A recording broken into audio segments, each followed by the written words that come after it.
السلام عليكم ورحمة الله وبركاته. الحمد لله رب العالمين، والصلاة والسلام على رسوله الأمين وعلى آله وصحبه ومن تبعهم بإحسان إلى يوم الدين. أما بعد، قال الله تبارك وتعالى: أعوذ بالله من الشيطان الرجيم، بسم الله الرحمن الرحيم. إنما المؤمنون إخوة فأصلحوا بين أخويكم واتقوا الله لعلكم ترحمون. يا أيها الذين آمنوا لا يسخر قوم من قوم عسى أن يكونوا خيرا منهم ولا نساء من نساء عسى أن يكن خيرا منهن ولا تلمزوا أنفسكم ولا تنابزوا بالألقاب بئس الاسم الفسوق بعد الإيمان ومن لم يتب فأولئك هم الظالمون. ذمہ داران معہد و دیگر سامعین، آج کے اس دعوتی دورے میں مجھے جو موضوع دیا گیا ہے وہ موضوع ہے سورہ حجرات کی چند آیتوں کی روشنی میں اصلاح معاشرہ سے متعلق چند باتیں. قرآن مجید کی سورۃ الحجرات یہ انتہائی اہم سورت ہے. اس سورت کے اندر اللہ رب العالمین نے جہاں قرآن و سنت کو لازم پکڑنے، تقوی اختیار کرنے اور دیگر ایمانیات کے تعلق سے حکم دیا ہے، وہیں دوسری طرف اللہ رب العالمین نے معاشرے کی اصلاح کے بہت سارے پہلو بیان کیے ہیں. اصلاح معاشرہ کے تعلق سے یہ سورت انتہائی اہم ہے. کوئی معاشرہ، کوئی سماج، کوئی سوسائٹی اگر دنیاوی اور اخروی اعتبار سے ترقی کرنا چاہتی ہے تو اس کے لیے ضروری ہے کہ وہ اس سورت کی آیتوں پر غور و فکر کرے، اس سورت کو پڑھے، اس کی تفسیر پڑھے، اس کو سمجھے اور اس کی جو تعلیمات ہیں اس کو سماج اور معاشرے کے اندر نافذ کرنے کی کوشش کرے. آئیے اختصار کے ساتھ دیکھیں کہ اللہ رب العالمین نے معاشرے کو کس طریقے سے جوڑنے اور اصلاح معاشرہ کی دعوت اس سورت کے اندر دی ہے. اللہ رب العالمین نے ارشاد فرمایا: انما المؤمنون اخوہ، کہ تمام مومن یہ آپس میں بھائی بھائی ہیں. معاشرے کو مضبوط بنانے کا، معاشرے کی اصلاح کا جو سب سے پہلا نقطہ اور پوائنٹ اللہ رب العالمین نے بتایا وہ یہ کہ معاشرہ افراد سے بنتا ہے، اور افراد اگر آپس میں بھائی بھائی بن کر رہے تو ایک معاشرہ صالح معاشرہ بن سکتا ہے. اللہ نے فرمایا کہ تمام مومن آپس میں بھائی بھائی ہیں. کیسے بھائی ہیں؟ اس کی مثال اللہ کے نبی صلی اللہ علیہ وسلم نے دے کر سمجھایا. ایک حدیث کے اندر اللہ کے رسول صلی اللہ علیہ وسلم فرماتے ہیں: مثل المؤمنین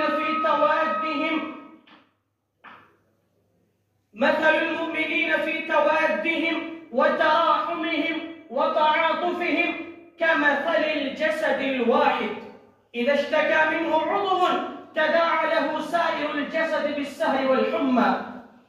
اللہ کے رسول صلی اللہ علیہ وسلم نے فرمایا کہ مسلمانوں کی مثال آپس میں ایک دوسرے سے محبت کرنے میں، ایک دوسرے کے ساتھ نرمی کا معاملہ کرنے میں، ایک دوسرے کے ساتھ ہمدردی میں ایک جسم کی طرح ہے.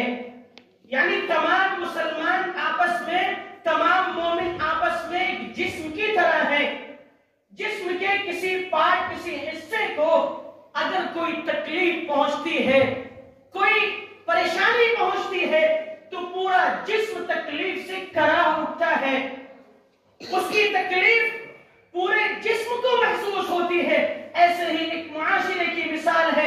معاشرے کے اندر جو افراد رہتے ہیں، جو مسلمان ہیں، جو مومن ہیں، اگر کسی مسلمان بھائی کو تکلیف پہنچے تو ایک دوسرے مسلمان کو اس کی تکلیف کا احساس ہونا چاہیے.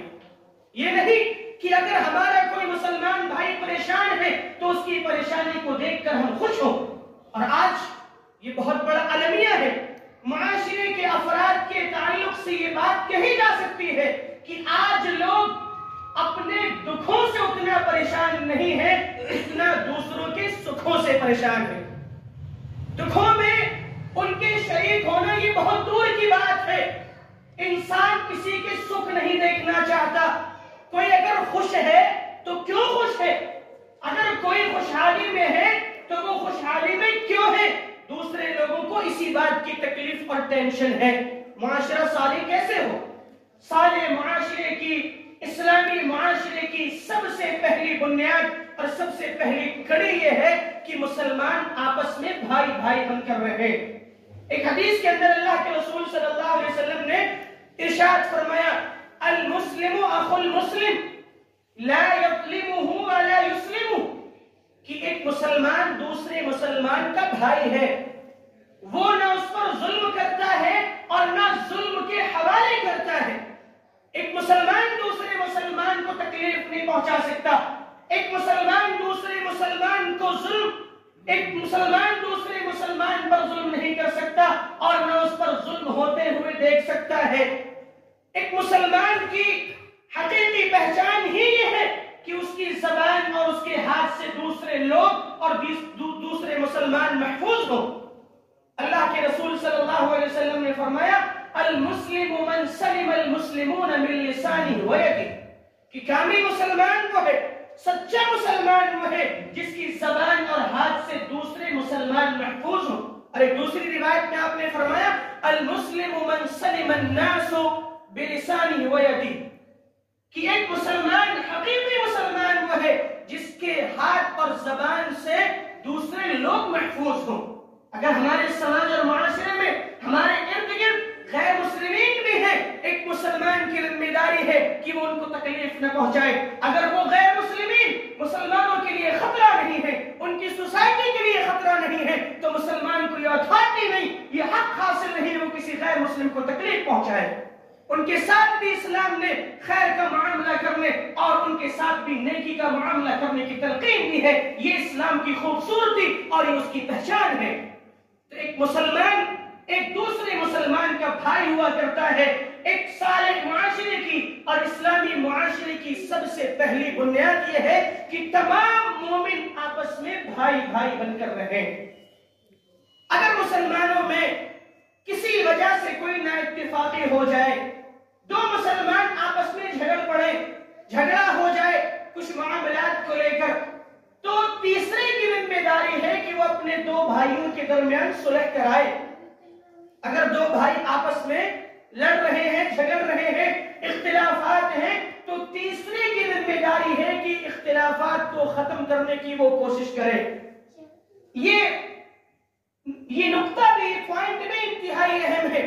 ایسا نہیں کہ لڑائی ہو رہی ہے، جھگڑا ہو رہا ہے تو مزید 4 لوگ اور جھگڑے کو بڑھاوا دینے آ جائے. چلو کس بات پر جھگڑا ہوا ہم اس کو دیکھتے ہیں، کون ہوتا ہے وہ ہمارے بھائی کو کچھ کہنے والا. نہیں، یہ اسلام کی تعلیم نہیں ہے.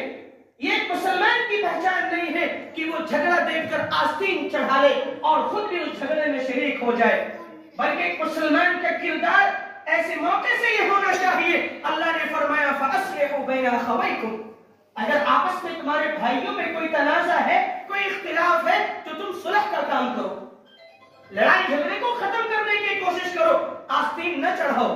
یہ صالح معاشرے کا دوسرا اہم پوائنٹ ہے کہ معاشرے کے افراد آپس میں بھائی بھائی بن کر رہیں. اور دوسرا پوائنٹ یہ کہ اگر کوئی جھگڑا کوئی اختلاف ہو جائے تو لوگ اس میں صلح کرنے کی کوشش کریں. معاشرے کی اصلاح کا اور معاشرے کو مضبوط اور مستحکم بنانے کا تیسرا پوائنٹ یہ ہے، اللہ نے فرمایا کہ مومن آپس میں ایک دوسرے کا مذاق نہ اڑائیں. یا ایھا الذین آمنوا لا یسخر قوم من قوم عسى ان یکونوا خیرا منهم. میں اختصار کے ساتھ بڑے ہی اختصار کے ساتھ یہ چند باتیں پیش کر رہا ہوں. اللہ رب العالمین نے فرمایا کہ مومن آپس میں ایک دوسرے کا مذاق نہ اڑائے. ہو سکتا ہے کہ جو مذاق اڑا رہا ہے، مذاق جس کا اڑایا جا رہا ہے، وہ شخص اس سے بہتر ہو. میں کسی کا مذاق اڑاؤں ہو سکتا ہے کہ میں جس کا مذاق اڑا رہا ہوں وہ مجھ سے بہتر ہو، اس کے اندر تقوی ہو، للہیت ہو، اللہ کا وہ فرما بردار ہو، رسول سے محبت کرنے والا ہو۔ میں کون ہوتا ہوں کسی کی مذاق بنانے والا؟ اسلام نے مجھے یہ حق نہیں دیا کہ میں کسی کا مذاق اڑاؤں۔ یہاں تک کہ قرآن و سنت کے دلائل بتاتے ہیں کہ اگر کوئی جسمانی اعتبار سے کالا ہے، ناٹا ہے، لمبا ہے، پست قد ہے، ان تمام چیزوں کو لے کر بھی کوئی کسی کا مذاق نہ اڑائے تاکہ کسی طرح کا فتنہ اور فساد سماج کے اندر نہ ہو۔ یہاں پر غور طلب بات یہ ہے کہ اللہ رب العالمین نے جہاں مردوں کو اس بات کا حکم دیا کہ مرد آپس میں ایک دوسرے کا مذاق نہ اڑائیں، وہیں ساتھ ہی ساتھ خواتین کو بھی اس بات کی تلقین فرمائی کہ عورتیں بھی ایک دوسرے کا مذاق نہ اڑائیں۔ ہو سکتا ہے کہ وہ عورت جس کا مذاق اڑا رہی ہے وہ مذاق اڑانے والی عورت اس سے کہیں بری ہو، جس کا مذاق اڑایا جا رہا ہے وہ اس سے بہتر ہو۔ اللہ رب العالمین نے منع کر دیا۔ اور آج آپ دیکھیں معاشرے کے اندر جو جھگڑے ہوتے ہیں، جو لڑائیاں ہوتی ہیں، اس کی بنیادی وجہ یہی ہے کہ ہم ایک دوسرے کا مذاق اڑاتے ہیں، ایک دوسرے کو چڑھاتے ہیں۔ اور اسی آیت کے آخر میں اللہ رب العالمین نے فرما دیا کہ تم ایک دوسرے کو برے القاب سے بھی نہ پکارو، ایک دوسرے کا جو صحیح نام ہے وہ نام لے کر پکارو، برے نام سے نہ پکارو کہ جھگڑے کی لڑائی کی نوبت آئے۔ یہ اختیار شریعت نے ہمیں نہیں دیا کہ ہم کسی کا کوئی ایسا نام لیں جو اس کو ناگوار ہو۔ کوئی اگر کالا ہے تو اسے کالا کہہ کر پکارا جائے، کوئی اگر چھوٹا ہے تو اسے گنٹھا کہہ کے پکارا جائے، کوئی اگر لمبا ہے تو اسے لمبو کہہ کے پکارا جائے، یہ شریعت کی تعلیمات نہیں ہے۔ شریعت اس چیز کے بالکل خلاف ہے۔ شریعت نے اس سے منع کیا ہے کہ کوئی ایک دوسرے کو برے القاب سے پکارے۔ کیوں؟ تاکہ معاشرے کا تانا بانا بکھرنے سے بچ سکے، معاشرہ ایک مضبوط معاشرہ بن سکے۔ یہ اللہ رب العالمین نے معاشرے کی اصلاح کا ایک تیسرا پوائنٹ سورہ حجرات کے اندر ذکر کیا۔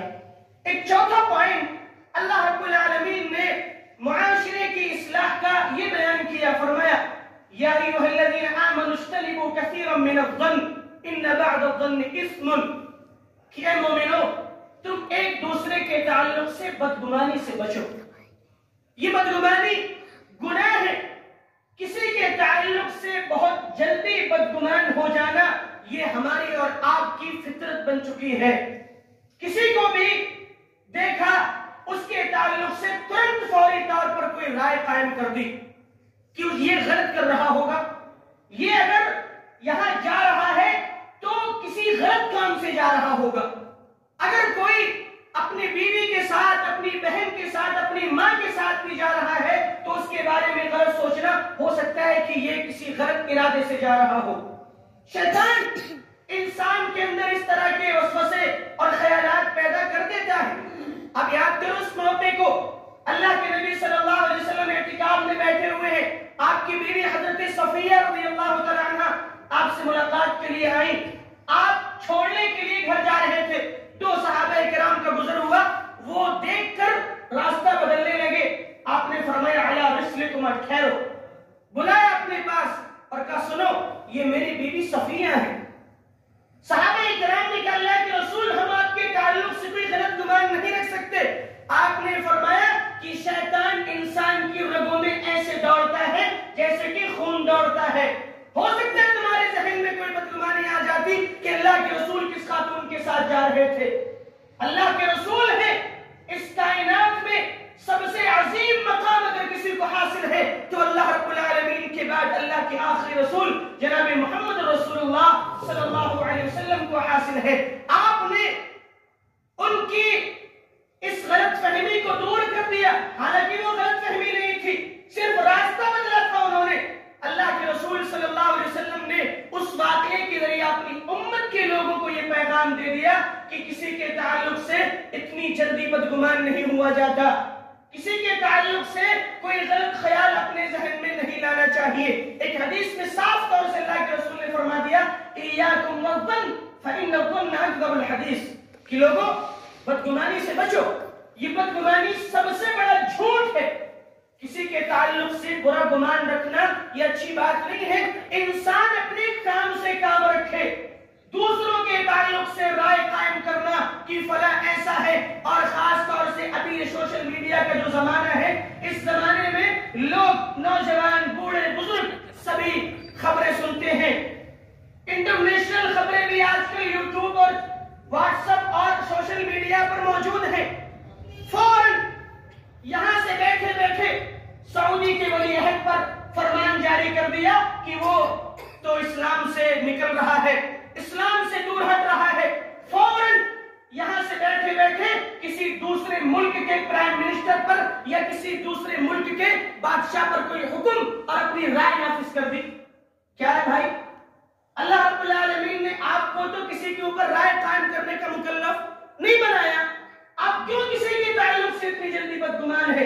حقیقت جانے بغیر، سچائی جانے بغیر کسی کے تعلق سے بدگمان ہونا اور غلط خیالات اپنے ذہنوں میں پالنا یہ اسلام کی تعلیم نہیں ہے. شریعت نے اس سے سختی کے ساتھ منع کیا ہے کہ انسان بدگمانی سے بچے. اور ایک اور اہم بات سورہ حجرات کے اندر جو بتائی گئی ہے وہ آپ دیکھیں، اللہ نے اسی کے معنی بات فرمایا وَلَا تَجَسَّسُوا، کہ تم ایک دوسرے کی جاسوسی نہ کرو. جاسوسی یہ اتنا گھٹیا عمل ہے. اہل علم لکھتے ہیں کہ جس سماج کے اندر جاسوس پیدا ہو جائے، وہ سماج، وہ معاشرہ، وہ قوم کبھی ترقی نہیں کر سکتی. جس قوم کے اندر جاسوسی کرنے والے لوگ پیدا ہو جائیں، وہ قوم کبھی دنیاوی اعتبار سے آگے نہیں بڑھ سکتی. اور آج آپ دیکھیں مسلمانوں میں ہی مسلمانوں کی جاسوسی کرنے والے لوگ موجود ہیں. مسلمانوں میں ہی ایسے لوگ موجود ہیں جو مسلمانوں کی جاسوسی کا کام انجام دیتے ہیں اور بڑے شوق سے خوش ہوتے ہیں. وہ اخیار سے مل کر مسلمانوں کو پھنسانے کا کام، مسلمانوں کی جاسوسی، ان کے تعلق سے غلط غلط بیانات، اور اس کے بعد جاسوسی کرنے کے بعد وہ سوچتے ہیں کہ ہم نے فلاں کو پھنسوا دیا، بہت بڑا کام کر دیا. یاد رکھیں کبھی ایسا معاشرہ ترقی نہیں کر سکتا جس کے افراد آپس میں ایک دوسرے کی جاسوسی کا کام کرتے ہو. اللہ نے اس چیز سے سختی کے ساتھ منع کیا کہ وَلَا تَجَسَّسُوا، آپس میں ایک دوسرے کی جاسوسی نہ کرو، تہمیں نہ پڑو. کون کیا کرتا ہے، کہاں جاتا ہے، کیا کھاتا ہے، کیا کماتا ہے، وہ آپ ذمہ دار نہیں ہے. آپ اگر دیکھ رہے ہیں کہ کوئی غلط کر رہا ہے تو آپ کی ذمہ داری یہ ہے کہ خیر خواہی کے ناطے اس کو سمجھانے کی کوشش کریں، اس کی ٹوہمیں پڑھ کے اس کے عیوب تلاش کرنا. یہ ساری چیزیں جاسوسی میں آتی ہے. اور تجسس کا معنی ہی اہل علم نے لکھا ہے تتبع عورات الناس، لوگوں کے عیوب ٹٹولنا، ان کو لوگوں کے سامنے بیان کرنا، لوگوں کی غلطیاں خامیاں ڈھونڈ کے تلاش کر کے ان کو سماج کے افراد کے سامنے یا ایسے لوگوں کے سامنے اس کو پیش کرنا کہ اس کو جیل کی سلاخوں کے پیچھے ڈال دیا جائے. یہ اسلام کا حکم نہیں ہے، اسلام کی تعلیم نہیں ہے کہ ہم ایک دوسرے کے عیوب تلاش کریں، بلکہ اسلام کتنا خوبصورت مذہب ہے. اس نے فرمایا، اس کی تعلیم تو یہ ہے کہ اگر کسی مسلمان کا عیب آپ کو پتہ چل جائے، کوئی کمی پتہ چل جائے تو اس پہ پردہ ڈالنے کی کوشش کریں، اس کو تنہائی میں آپ سمجھائیں. آپ کو اس بات کی اجازت نہیں ہے کہ آپ اس کے عیوب کو لوگوں کے سامنے بیان کریں. اور ایک خوبصورت بات آپ دیکھیں اس سورہ حجرات کی کہ ایک طرف اللہ نے جاسوسی سے منع کیا، لوگوں کے عیوب کو ٹٹولنے سے منع کیا، اور اس کے معنی بات کیا فرمایا وَلَا يَغْتَبْ بَعْضُكُمْ بَعْضًا.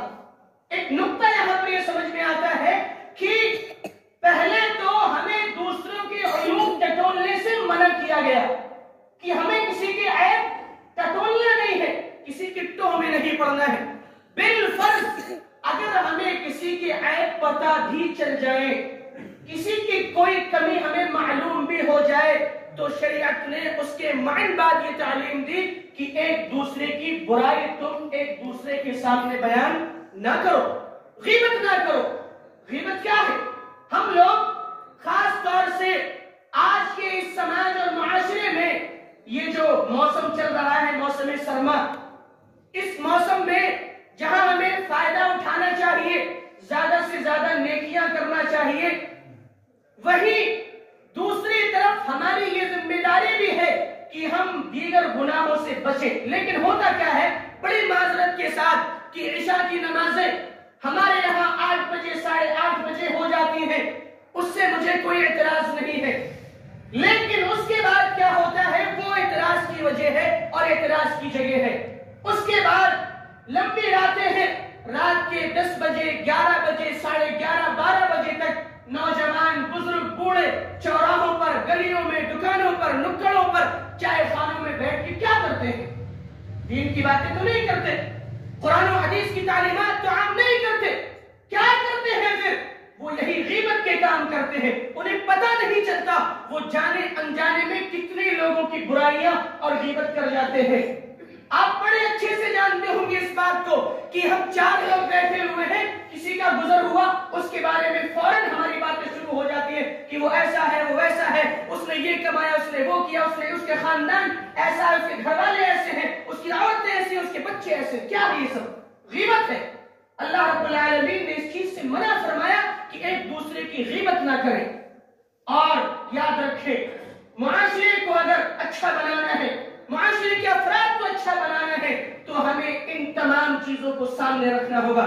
خلاصہ کلام یہ کہ تمام مومن آپس میں بھائی بھائی ہیں، ایک دوسرے کا ساتھ دیں، ایک دوسرے سے محبت سے پیش آئیں، لڑائی جھگڑوں کو ختم کریں. آپس میں اگر اختلافات ہیں تو ان اختلافات کو ختم کر کے سمجھوتا کریں اور آپس میں مل جل کر پیار اور محبت کے ساتھ رہیں.